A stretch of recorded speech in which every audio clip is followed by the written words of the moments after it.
When the world feels loud, even stillness can feel like a heavy cloak.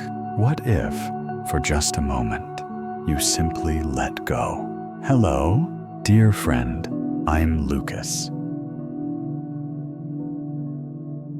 It's midday now, a quiet hour, a soft pause. The world outside may still spin with a hurried rhythm, its demands echoing like distant gulls on a vast ocean. But here, in this moment, all that urgency begins to soften, to dissolve into the air around you. This space, right here, right now, is yours. A small, precious window of quiet, a gentle, unhurried breath in the midst of the day.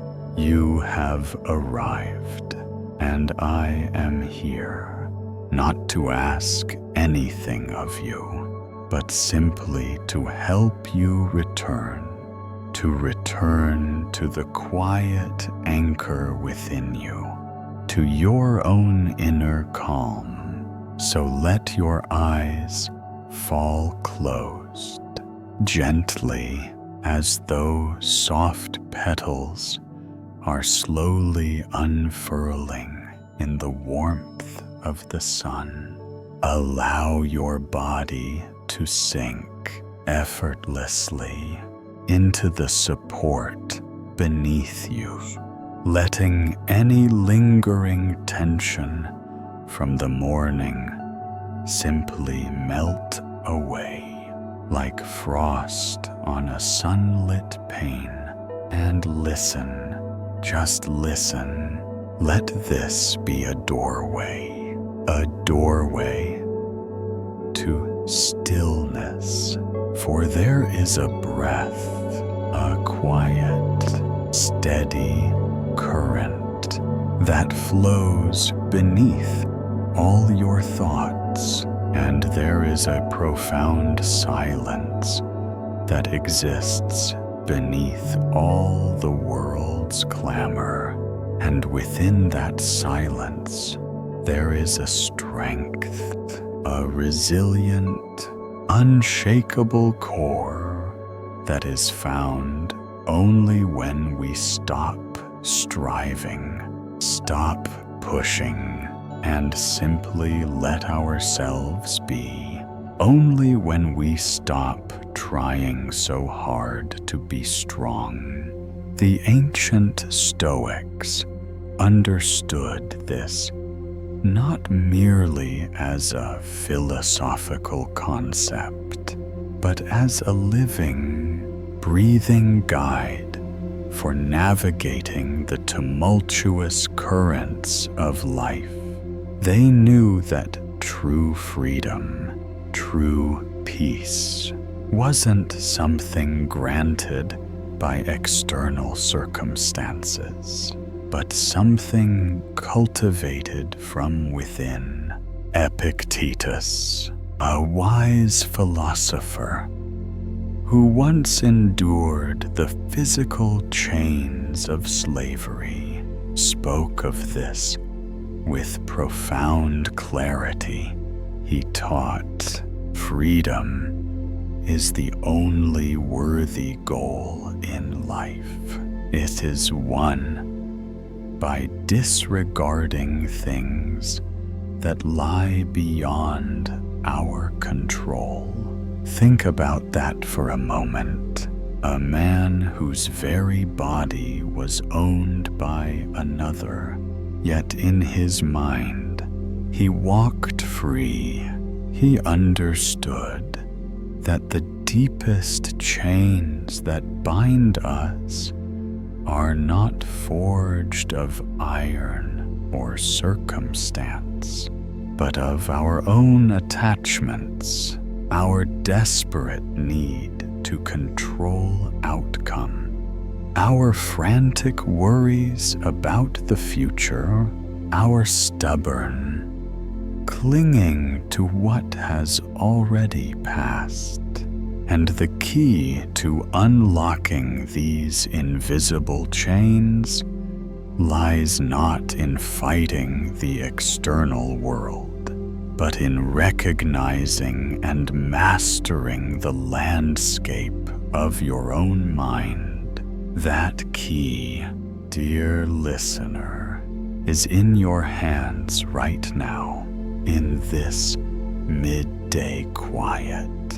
This modern world, with its relentless pace, often whispers a different message. It tells us to hustle harder, to grasp tighter, to constantly strive for control over every fleeting moment, every outcome, every opinion.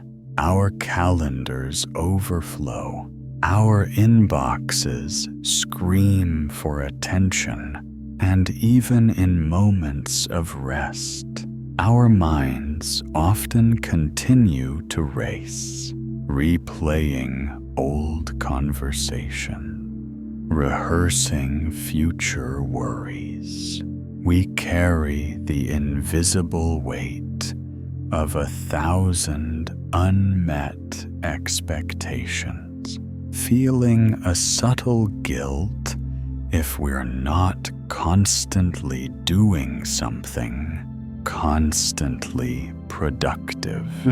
But what if rest, true, deep rest, isn't a luxury or a sign of weakness, but a profound act of healing? What if this moment of stillness, this sacred pause, is not a break from life's essential journey, but an integral part of its deepest wisdom? Let me tell you a story now, a simple tale of hands and earth, of effort and surrender. There was once a young artist with eyes full of a fierce, untamed passion and a heart that yearned to capture the raw essence of the world. She wandered far into the majestic mountain, seeking a landscape so perfect, so profound, that it would reveal nature's ultimate truth. She carried only a worn canvas, a handful of brushes, and the heavy burden of her own lofty expectation. Each morning, she would rise before the mist had fully lifted, setting up her easel in a new spot, convinced that this day she would capture it, the perfect light, the perfect shadow, the perfect curve of the mountain peak. But the mountain, in its ancient wisdom, refused to be confined to her canvas. The wind, unpredictable and wild, would gust suddenly, blurring her precise brush strokes and making her delicate hair dance around her face. The sun, a fickle companion, shifted its golden embrace every few minutes, transforming the colors of the rocks and trees faster than her hand could follow.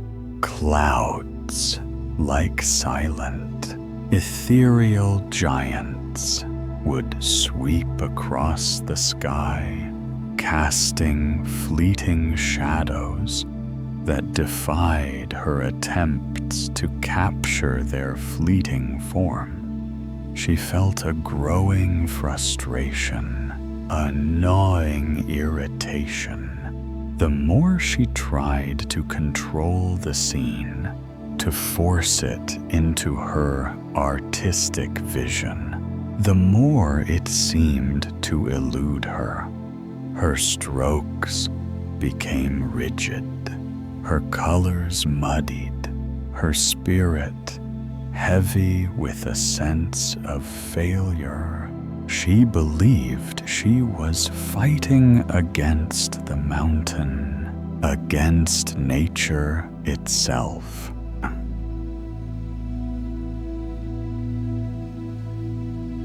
As the golden light began to lengthen its shadows and her frustration reached its peak, she slumped against a rough boulder, the paint on her palette drying, her brushes scattered. A very old monk with a face like ancient parchment and eyes that held the quiet wisdom of centuries slowly passed by.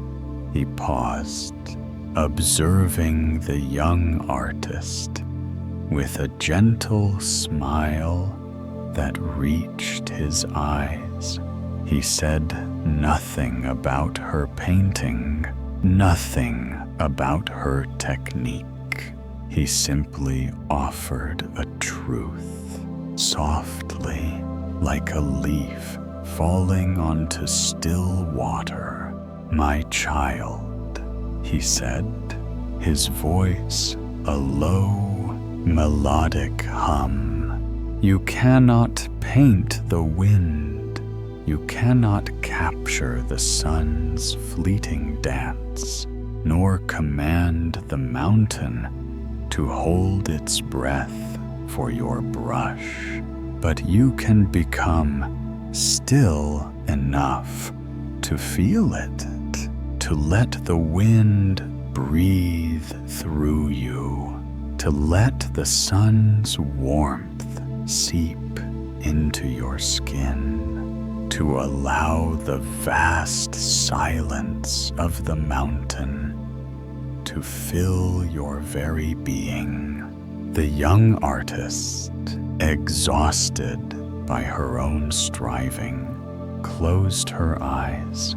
She drew a deep, slow breath, filling her lungs with the cool, crisp mountain air. And as she exhaled, she released, for the first time, her desperate need to control, to capture, to conquer. She let go of the frantic chase for perfection. She surrendered to the moment, to the uncontrollable beauty around her. And in that surrender, something shifted deep within her. For the very first time, she stopped trying to capture the mountain. She let the mountain capture her. She felt its immovable strength, its ancient patience, its silent wisdom soaking into her spirit.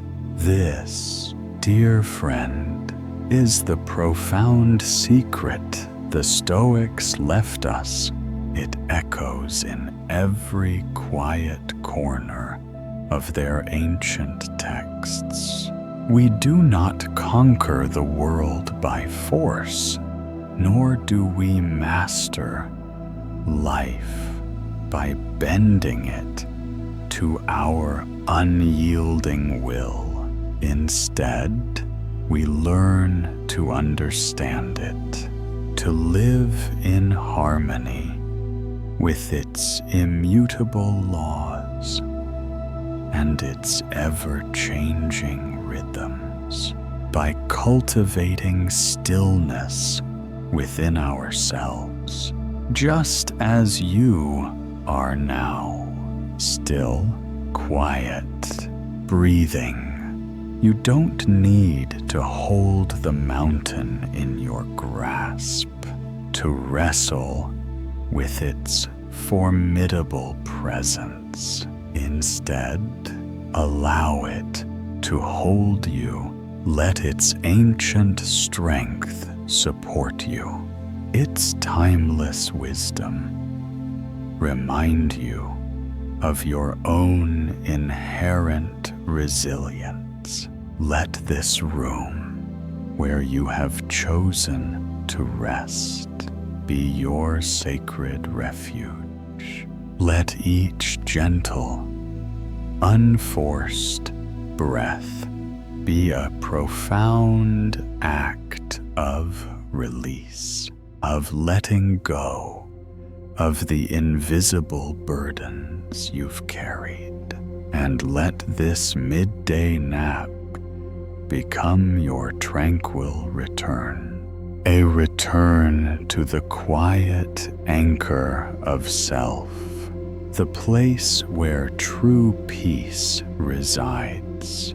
Take a slow, deliberate breath in through your nose, soft and steady, feeling the cool air fill your lungs, expanding your chest with a gentle, silent knowing.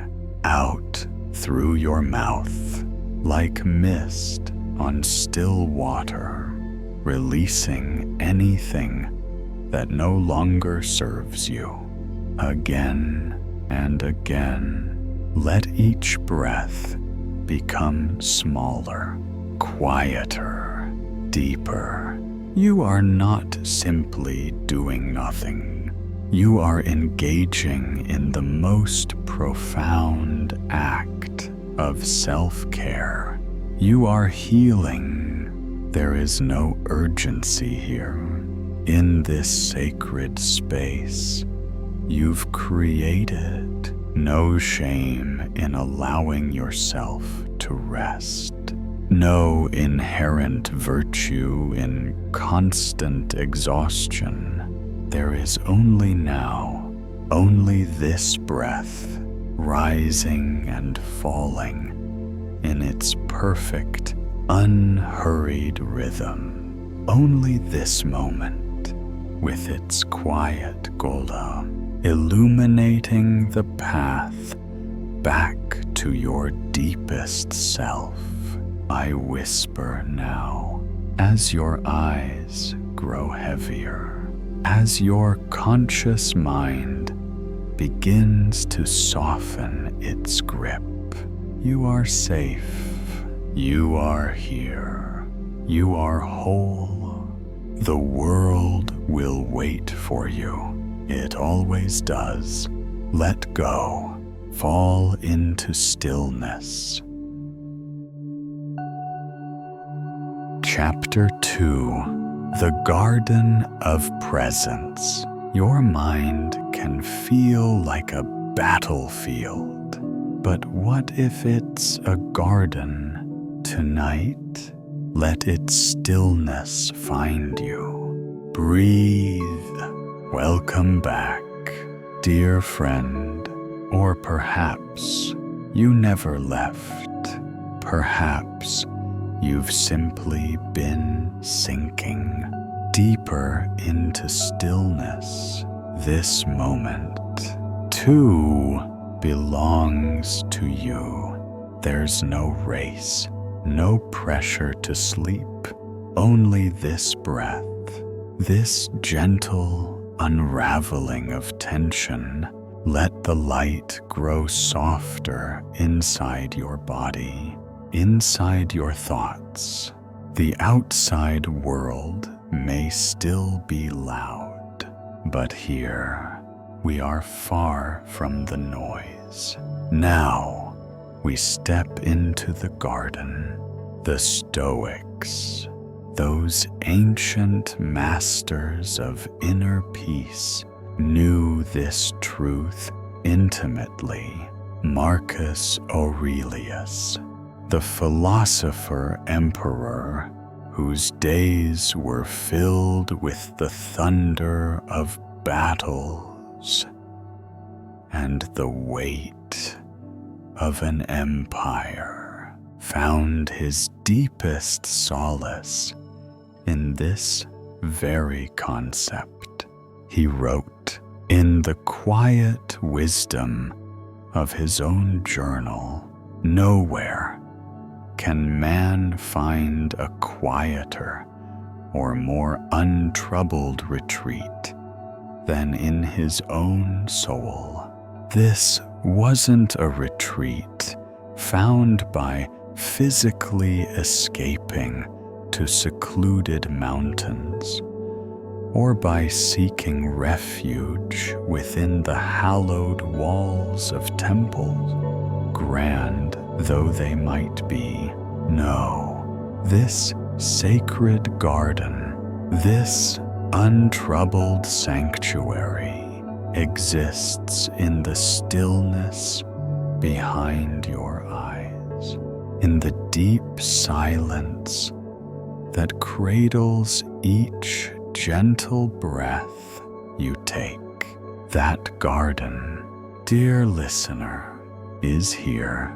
It is within you, and you, right now, are already resting peacefully within its gentle embrace. Let me tell you a story now, a simple tale of hands and earth, of effort and surrender. There was once a woman named Elara who devoted her life to tending a patch of soil behind her modest home. It was not a grand estate, just a small, sun-drenched plot where she hoped to grow a garden worthy of admiration. Elara was a meticulous woman, driven by a quiet, relentless pursuit of perfection. She fussed over every minute detail with an intensity that bordered on obsession. She measured the moisture of the soil with a small, precise tool, fretted over the exact angle of sunlight filtering through the trees, meticulously inspected each leaf for the slightest blemish or the tiniest insect. Every single weed that dared to sprout was seen not merely as an unwanted plant, but as a direct reflection of her own failure, a blemish on her relentless effort. Each vibrant blossom became a fleeting measure of her worth, and each wilted leaf a whisper of her inadequacy. She tried with all her might to perfect nature itself, to bend it to her will, to force every seed to sprout exactly as she imagined, every flower to bloom flawlessly. And the more she tried, the more she pushed, the more exhausted she became. Her shoulders ached with the invisible weight of her striving, and her mind was a constant swirl of worry and judgment. The joy she once found in the gentle turning of the earth slowly withered, replaced by a relentless pursuit that offered no true fulfillment until one sweltering summer day, utterly drained, her hands caked with mud, her brow heavy with sweat, she simply stopped, not out of defeat, not out of a sudden decision to abandon her beloved garden, but out of sheer, absolute exhaustion. She didn't give up. She just let go. She lowered her tools, released her clenched fists, and sank onto the warm, sun-baked garden stones. She closed her eyes, and for the first time in a very long time, she simply allowed herself to be. She began to show up to the garden differently, quietly, not with a checklist of tasks to conquer, but with an open heart. She would still water the plants, but only what was dry, only what truly needed it. She learned to observe, not to judge. She sat on the ancient stones, feeling the warmth of the sun on her skin, the gentle breath of the breeze on her face. She breathed deeply, slowly. She watched the clouds drift lazily across the sky, heard the distant hum of bees, felt the soft pulse of the earth beneath her, and slowly, almost imperceptibly, the garden began to change. The leaves, once rigid with her frantic care, began to unfurl more naturally, swaying gently in the wind. The soil, once packed tight from her anxious tending, softened, becoming more yielding.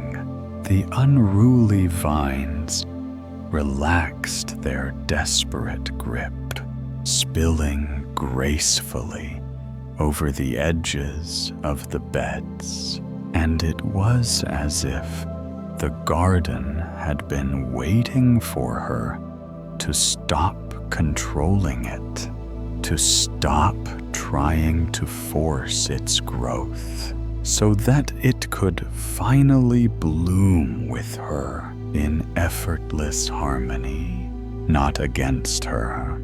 It taught her a profound lesson. Sometimes the most powerful act of cultivation is simply allowing. The Stoics taught that peace is not a passive state, a blissful unawareness. Rather, it is an active, attentive state.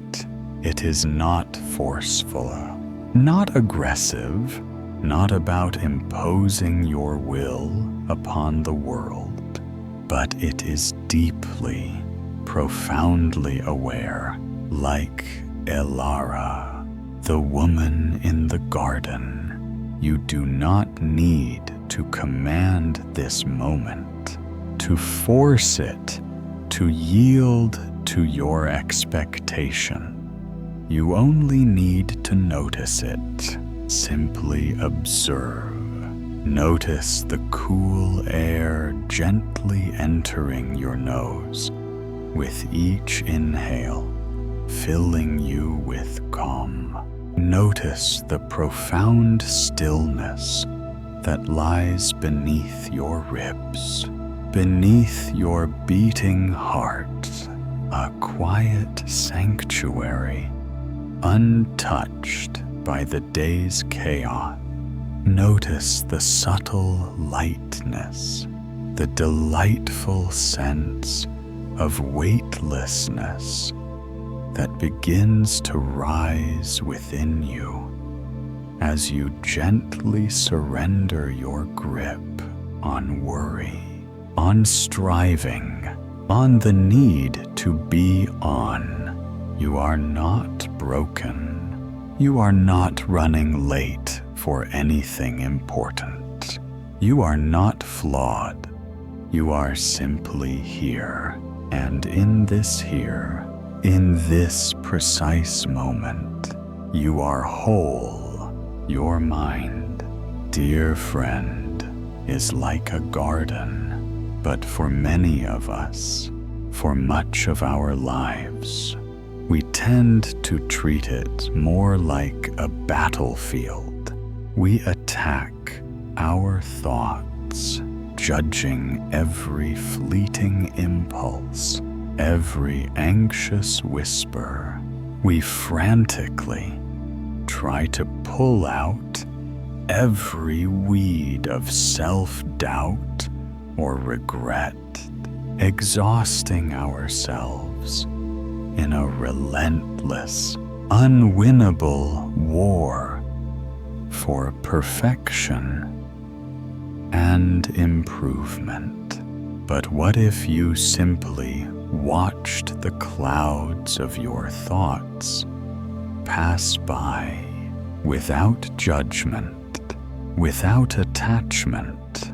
What if you truly trusted that your own breath, this incredible self-regulating mechanism, knows exactly how to return to balance, how to find its serene rhythm when simply left alone? The woman in the story, Elara, stopped trying to force the garden to bloom, and it was precisely at that moment, in that space of surrender, that the blooming in its most authentic and vibrant form truly began. So now, as you rest here, allow yourself to simply let go of the urge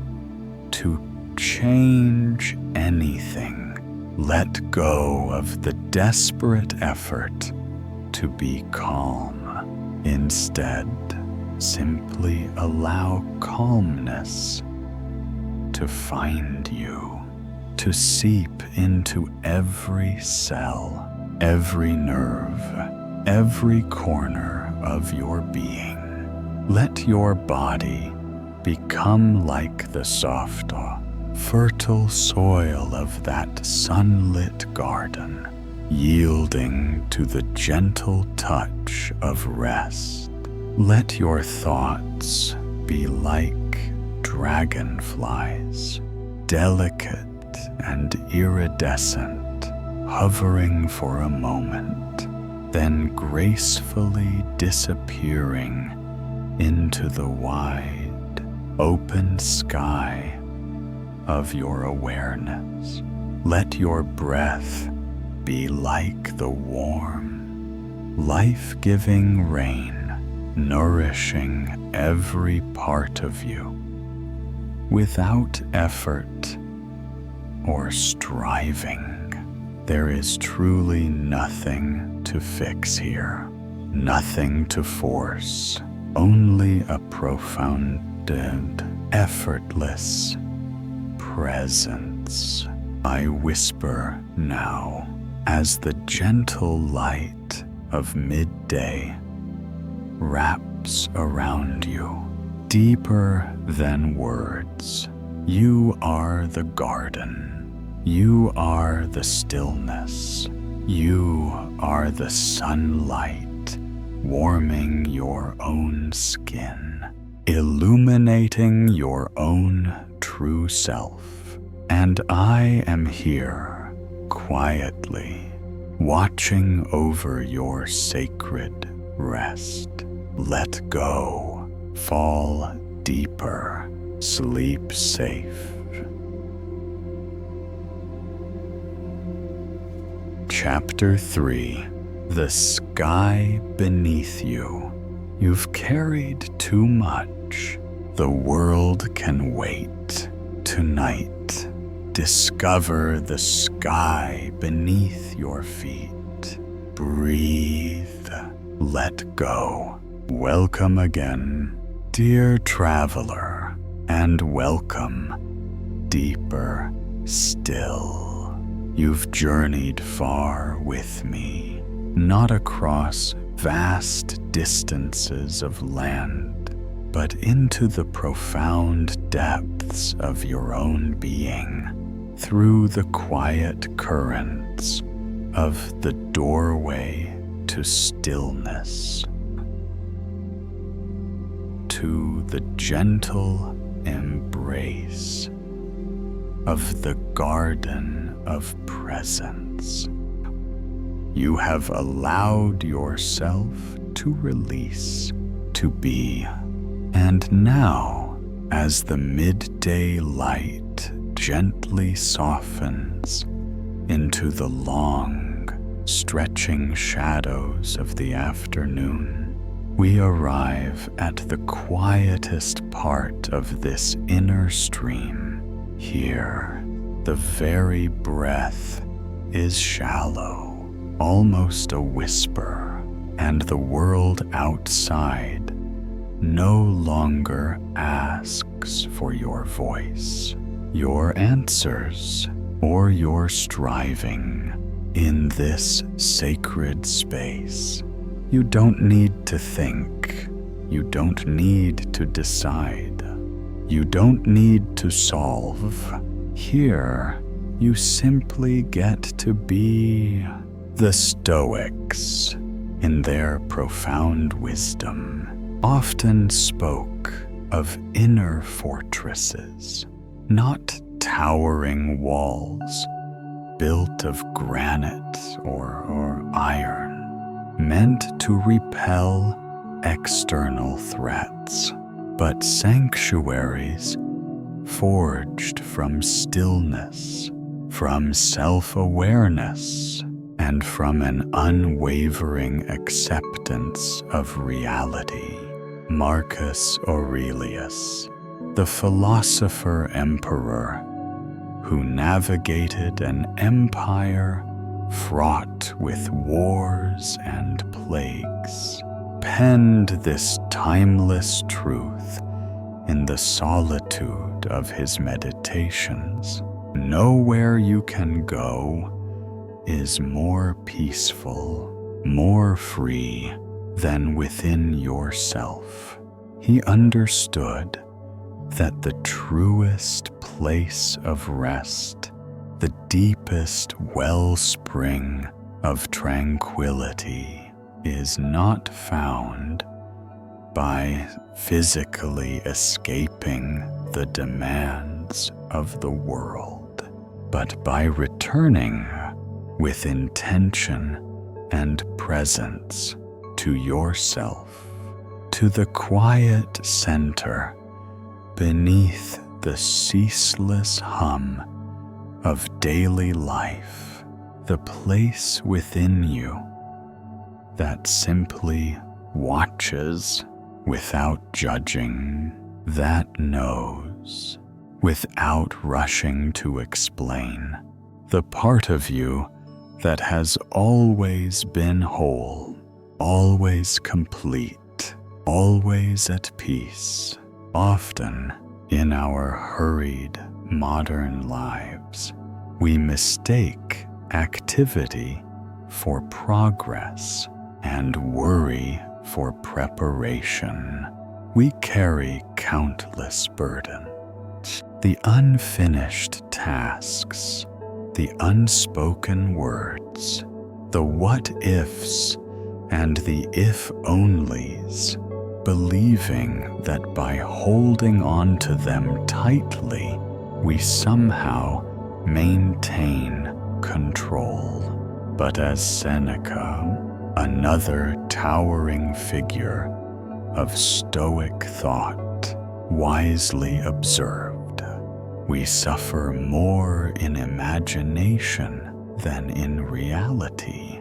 This profound insight reminds us that the vast majority of our mental anguish is self-inflicted, born not from actual external threats, but from the vivid, often distorted stories we tell ourselves about them. Fear, in this sense, is a master storyteller, painting vivid, terrifying scenarios that rarely materialize, yet consume our peace of mind long before any real challenge arrives. It thrives in the fertile ground of our unchecked thoughts, whispering anxieties that feel undeniably real, even when they are nothing more than shadows of the imagination. So, in this precious moment of pause, consider this. What heavy stones are you carrying that belong only to the realm of what if? What imagined conversations are replaying in your mind, causing you pain that has no true anchor in the present moment? Let me offer you one last story, a simple tale that holds a mirror to the burdens we often carry. There was a seasoned traveler named Kyle. For many years, Kyle wandered through the vast tapestry of the world. A relentless seeker, he traversed bustling cities and silent deserts. He devoured countless ancient scrolls and modern books, each promising a new revelation, a hidden shortcut to understanding. He sat at the feet of wise teachers in secluded monasteries and bustling marketplaces, seeking what he called the truth, the definitive map, the ultimate philosophy, the perfect answer to life's grandest questions. With a heart full of yearning, he asked every sage he met, "What is the way? Which path leads to meaning, to peace, to a life well lived?" And to his growing dismay, each teacher offered a different, often contradictory answer. One spoke of rigorous discipline. Another emphasized radical surrender. Some urged him to seek relentlessly, to never cease questioning, while others whispered of the profound wisdom found only when one stops seeking altogether. So Kael grew profoundly tired. His mind became a chaotic, tangled map, crisscrossed with conflicting directions. He felt confused. his spirit worn thin by too many possibilities, too many unfulfilled promises. He accumulated insights like treasures, but each new insight seemed to add another question, another path not yet explored, another potential failure. He believed that if he could just gather enough knowledge, enough experiences, enough answers, he would finally find the key to true peace. One day, exhausted by his relentless quest, his shoulders aching from the heavy satchel of books he carried, he found himself in a small, dusty village nestled deep within a quiet valley. The sun, tired from its long journey across the sky, was beginning its slow descent towards the distant peaks. There, by a murmuring stream, he met an old shepherd whose eyes held the quiet wisdom of the hills, and whose face was etched with the calm lines of a life well lived. The old man offered Kale a piece of coarse, warm bread, still fragrant from the morning bake-out, and then a gift even more precious, silence. They sat together for hours, side by side, on a worn wooden bench outside the shepherd's simple dwelling, saying nothing at all. The only sounds were the soft murmur of the stream, the distant bleating of sheep, and the gentle whisper of the evening breeze through the tall grasses. The sun slowly arced across the sky, painting the clouds with hues of fiery orange and soft, contemplative purple. The silence between them deepened, not an empty void, but a rich, full presence that seemed to breathe with its own ancient rhythm. As the first stars began to pierce the twilight, Kyle, with a voice, almost a whisper, filled with a raw, unexpected vulnerability, asked one final time the question that had tormented him for so long. How do I know which path is truly right? How do I find peace when there are so many directions, so many answers? I feel like I carry the weight of the whole world's wisdom, and yet I'm more lost than ever. The shepherd smiled, a gentle, knowing smile, and placed his weathered hand lightly on Kael's shoulder, a touch of grounding warmth. "Sometime," he said, his voice soft like the evening breeze, almost indistinguishable from the rustling leaves.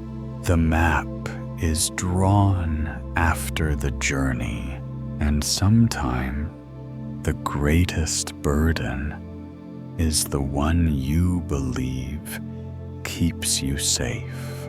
He then reached down and gently picked up a small, smooth stone from the ground.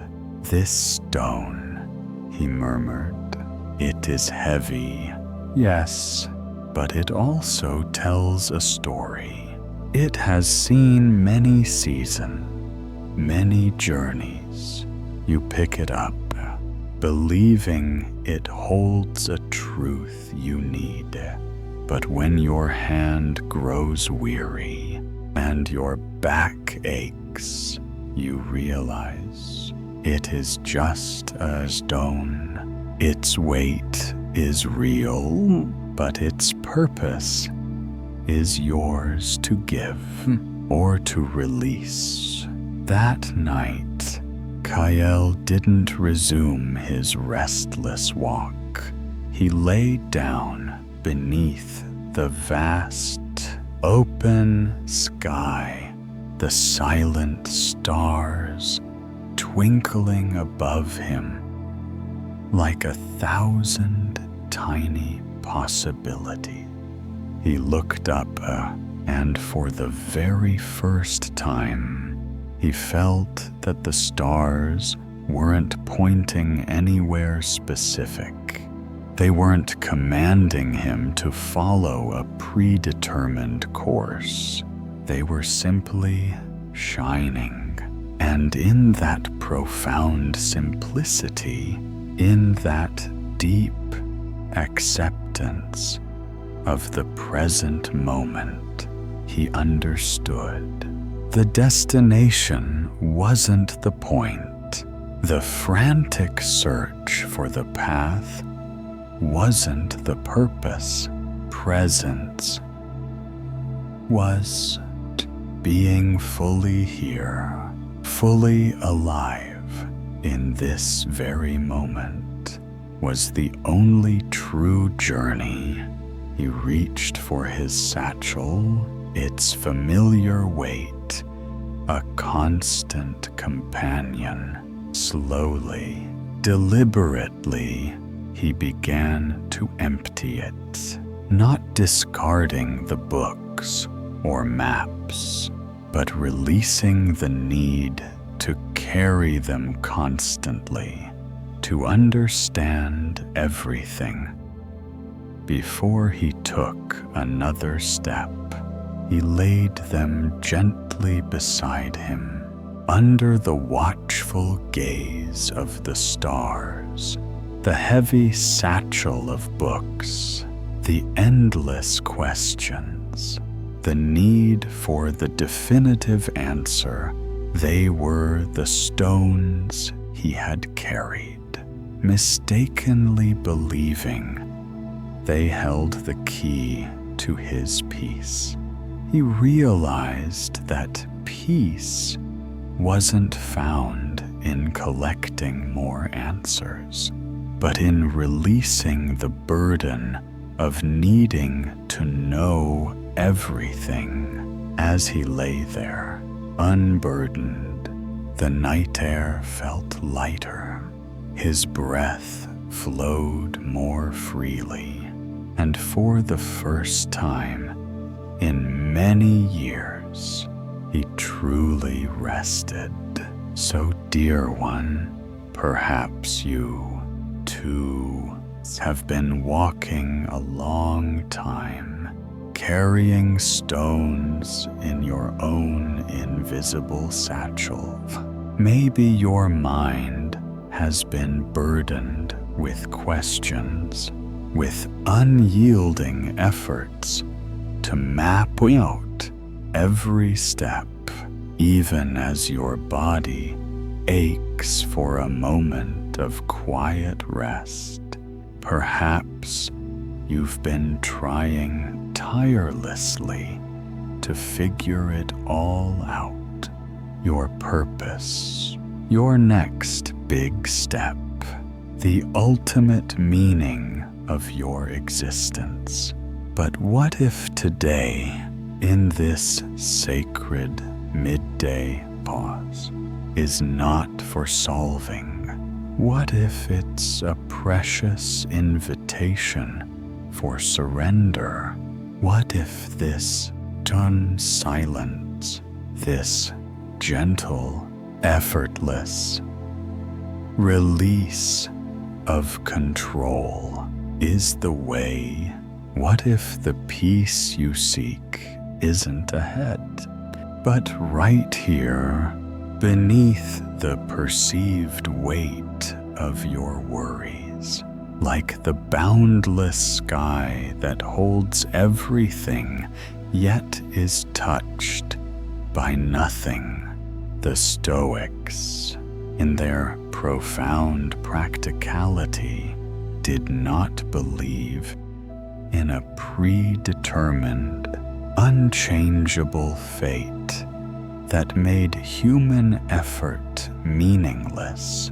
Instead, they believed in living in accordance with nature. And what is nature? In its purest, most fundamental form, if not the rhythm of breath itself. What is nature, if not the eternal cycle of rise and fall, of effort and stillness, of light and shadow, of blooming with full vitality, and then pausing to gather strength in the quiet darkness? This is not passivity. It is profound alignment. It is the wisdom of the tree that sheds its leaves, not in defeat, but in preparation for renewal. It is the strength of the river that bends around the obstacle, not by weakness, but by wisdom, knowing that rigidity breaks where flexibility endures. You are an integral part of that very rhythm. You are not meant to be strong all the time. You are not required to be perfectly clear in every single moment.